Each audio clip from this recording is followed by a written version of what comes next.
حجاب آج کی دنیا کا ایک اہم مسئلہ بنا ہوا ہے۔ اس آیہ کریمہ میں قرآن مومنات سے ان کے حجاب، نگاہ وغیرہ کے بارے میں کیا کہہ رہا ہے، حجاب اور اپنے بدن کو چھپانے کا کیا فائدہ ہے۔ السلام علیکم ورحمۃ اللہ وبرکاتہ۔ سبیل قرآن کے محترم ناظرین کی خدمت میں خلوص بھرا سلام عرض کرتے ہیں اور ان کو خوش آمدید کہتے ہیں۔ آج ہم سورہ نور کی فقط ایک آیت یعنی آیت نمبر 30 کی تفسیر کو لے کر حاضر ہوئے ہیں جس میں بہت ہی اہم اور ضروری پیغام اور احکام موجود ہے۔ لہٰذا آئیے شروع کرتے ہیں آج کی آیت کی تفسیر کو۔ تو چلیے چلتے ہیں، سب سے پہلے اس کی تلاوت اور ترجمے کو سنتے ہیں۔ كتاب أنزلناه إليك مبارك ليدبروا آياته وليتذكر أولو الألباب بسم الله الرحمن الرحيم وقل للمؤمنات يغضضن من أبصارهن ويحفظن فروجهن ولا يبدين زينتهن إلا ما ظهر منها وليضربن بخمرهن على جيوبهن ولا يبدين زينتهن إلا لبعولتهن أو آبائهن أو آباء بعولتهن أو أبنائهن أو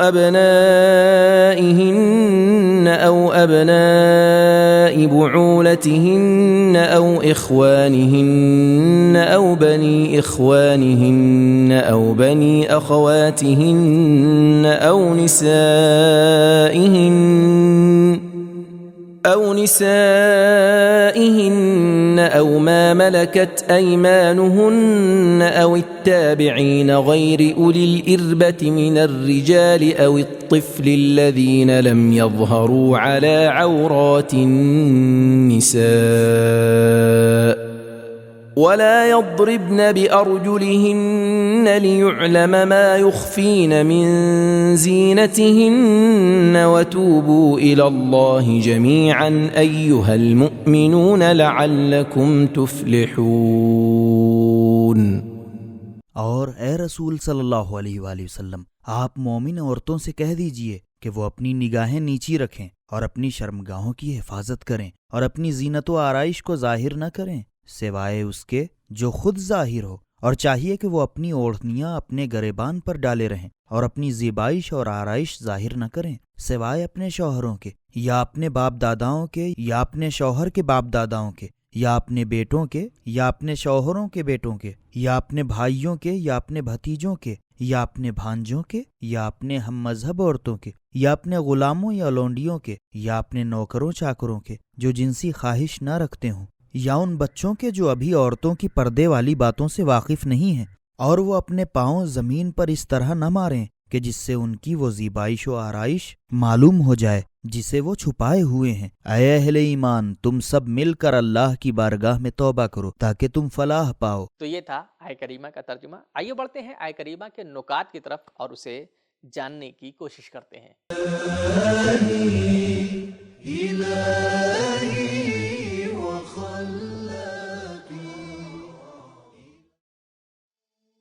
اگرچہ خداوند متعال نے قرآن میں مسائل کی جزیات کو بیان نہیں کیا ہے، جیسے نماز اور زکوٰۃ وغیرہ، ان کی تفصیل کو رسول خدا صلی اللہ علیہ وآلہ وسلم کے ذمے کر دیا ہے، لیکن گھریلو اور تربیت کے بہت چھوٹے اور جزئی مسائل کو خود قرآن میں بیان کیا ہے۔ جیسے مردوں کو حکم ہے کہ وہ عورتوں کو شہوت کی نگاہ سے نہ دیکھیں، اسی طرح عورتوں کو بھی حکم ہے کہ وہ بھی نامحرم مردوں کو شہوت کی نگاہ سے نہ دیکھیں، بلکہ اپنی نگاہوں کو کنٹرول کریں اور اپنی زینت خوبصورتی کو نامحرم سے چھپائیں، سوائے چہرے اور اپنے ہاتھوں کو جو عموماً کھلا ہوتا ہے، اور ان کو چھپانا زندگی کے امور میں مشکل ہو جاتا ہے۔ خمر خمار کی جمع ہے جسے اوڑھنی کہتے ہیں، اور جیوب جیب کی جمع ہے جس کے معنی گردن اور سینے کے ہیں۔ امام صادق علیہ الصلوۃ والسلام نے فرمایا یغضضن من ابصارہن ویحفظوا فروجہن۔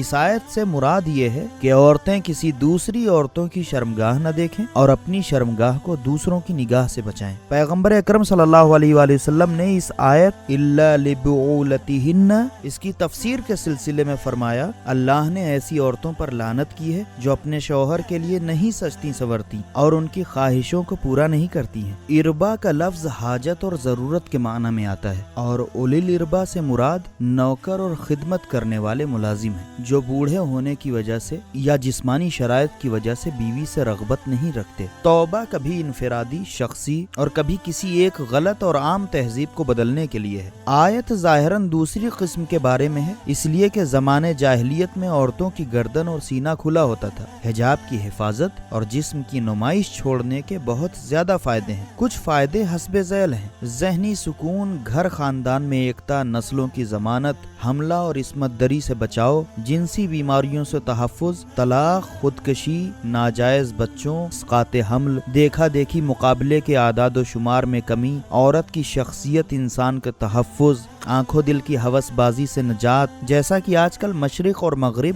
زمین کو نگل چکا ہے۔ اس آیہ کریمہ کے ذیل میں مفسر نے بہت ہی اہم پیغامات بیان کیے ہیں، آئیے انہیں جاننے کی کوشش کرتے ہیں۔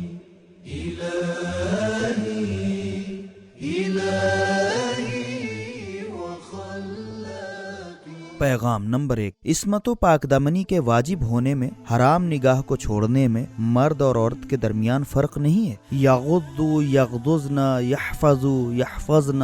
نمبر 2، عورتوں کا معاشرے میں اپنی نمائش کرنا منع ہے۔ ولا یبدین زینتہن۔ نمبر 3، بدن کے ان حصوں کو ظاہر ہونا جو طبیعی طور پر نارمل طریقے سے دکھائی دیتے ہیں، چہرہ، ہتھیلی، پاؤں کے پنجے، کوئی حرج نہیں ہے۔ الا ما ظہر منہا۔ نمبر 4، اس آیت میں ساری پہننے والی چیزوں میں مقنا اوڑھنی آیا ہے اور یہ سر و گردن اور سینے کو چھپانے کی اہمیت کو ظاہر کرتا ہے۔ وَلْيَضْرِبْنَ بِخُمُرِهِنَّ عَلَى جُيُوبِهِنَّ۔ نمبر 5، قانون بنانے میں اس کی ضرورت کی طرف توجہ ہونی چاہیے۔ اگر چہرے اور کلائی تک ہاتھ کا چھپانا واجب ہوتا تو تمام عورتوں کے لیے مشکل ہو جاتا۔ إِلَّا مَا ظَهَرَ مِنْهَا۔ نمبر 6، اسلام انسان کی فطری اور جبلی ضرورتوں کا مثبت جواب دیتا ہے۔ إِلَّا لِبُعُولَتِهِنَّ۔ نمبر 7، ایسا ہر جوتا، کپڑا جو راستہ چلتے عورت کے زیور اور خوبصورتی کو ظاہر کرے جائز نہیں ہے۔ وَلَا يُضْرِبْنَ بِأَرْجُلِهِنَّ لِيُعْلَمَ مَا يُخْفِينَ مِنْ زِينَتِهِنَّ۔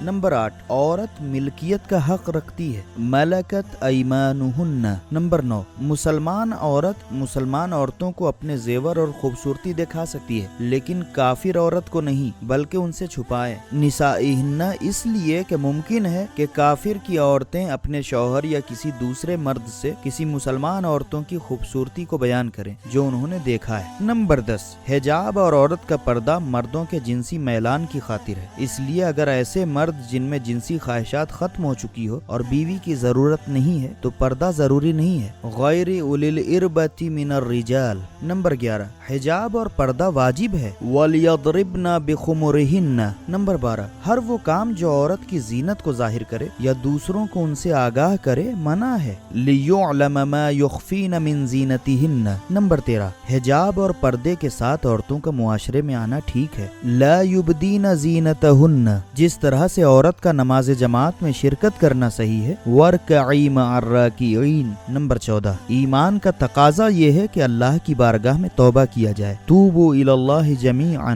ایھا المؤمنون۔ نمبر 15، کامیابی کا راستہ توبہ اور غلط اور کج راستوں سے دوری میں ہے۔ توبوا تفلحوا۔ تو ناظرین، معلوم ہوا کہ حجاب اور پردہ واجب ہے، جیسے مردوں کو حکم ہے کہ وہ نامحرم عورتوں کو شہوت کی نگاہ سے نہ دیکھیں، اسی طرح عورتوں کو بھی یہ حکم ہے کہ وہ نامحرم مردوں کو شہوت کی نگاہ سے نہ دیکھیں۔ آج بس اتنا ہی، ملتے ہیں اگلے ایپیسوڈ میں، تب تک کے لیے شکریہ، خدا حافظ۔